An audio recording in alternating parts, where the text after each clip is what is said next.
My name is Kala Ramesh.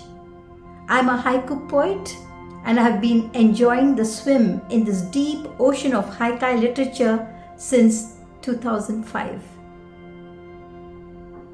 Jalam is one of the 5 elements composing you, me, and all of nature.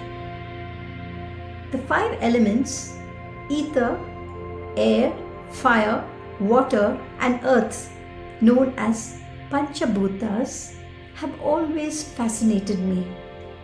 In Sanskritam, Pancha means 5 and Bhutas are the natural elements.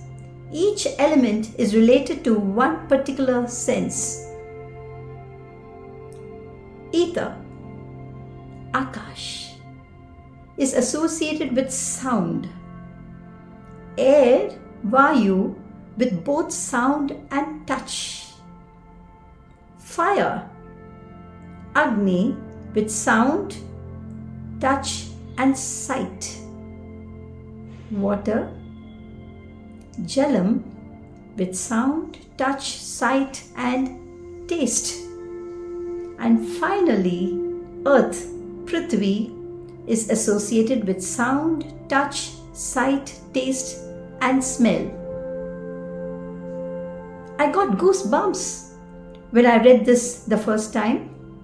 It seemed to fit haiku so well, and it gave me a grip over the way both my interior and exterior worlds worked in my writing. As a separate entity, water, Jalam, is associated with touch, hearing, saltiness, sight, joy, well-being, flexibility, flooding, finding one's level, clouds, fog, mist, snow, and taste.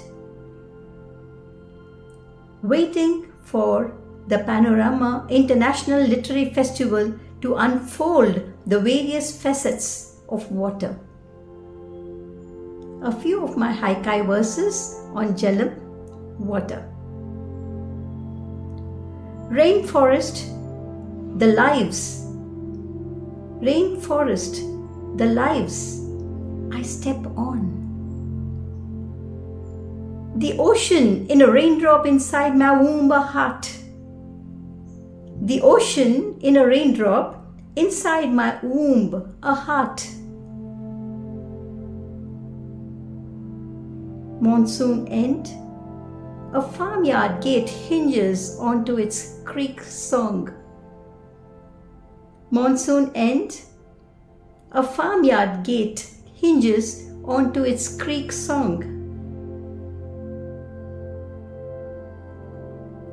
A tanka is a 5-line poem which is very old. It's almost 1300 years old.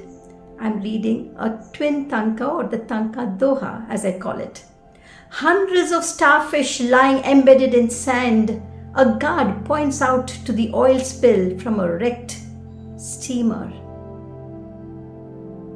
Hundreds of starfish lying embedded in sand. A guard points out to the oil spill from a wrecked steamer. Bears are caged and milked for their bile.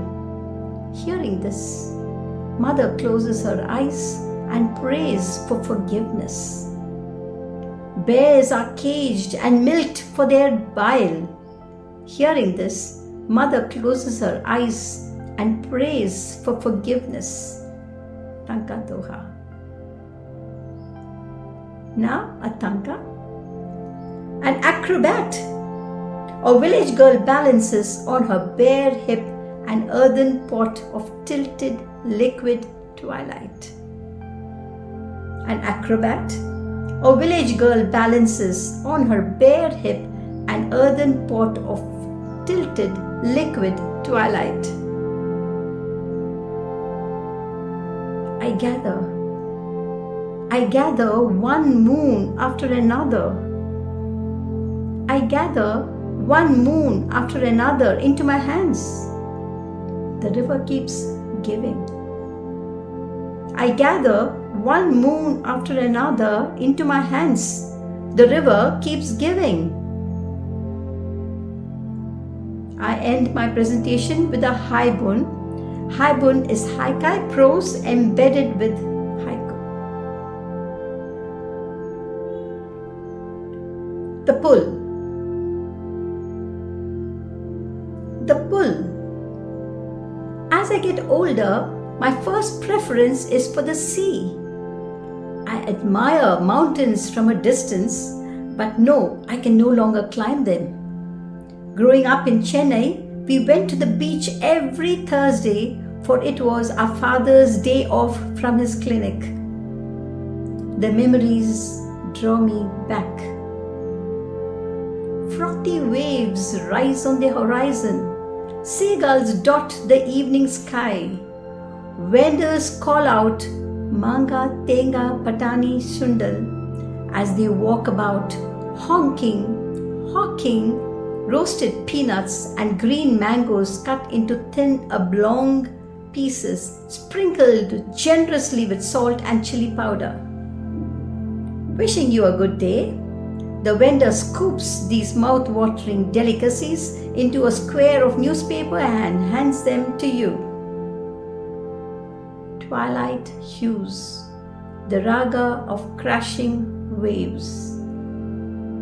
Twilight hues, the raga of crashing waves. This reminds me of life. Desires that arise one after another. Even the calmness of each wild wave as it returns to the sea.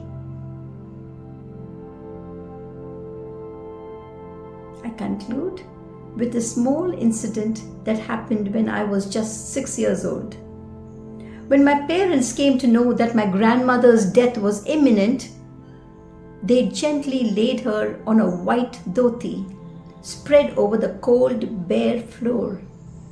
I was a silent spectator as my mother broke open a small bronze container that held the Ganga Jalam and poured a little into the grand old lady's mouth. She began to hiccup, and the water trickled down her neck. Gradually, she quietened down. I don't know when she finally stopped breathing. This incident often flashes in my mind's eye. We can live without food for a long time, but without water, we'll die within a few days. Jalam by any other name would taste as sweet. With a bow to Shakespeare. Thank you.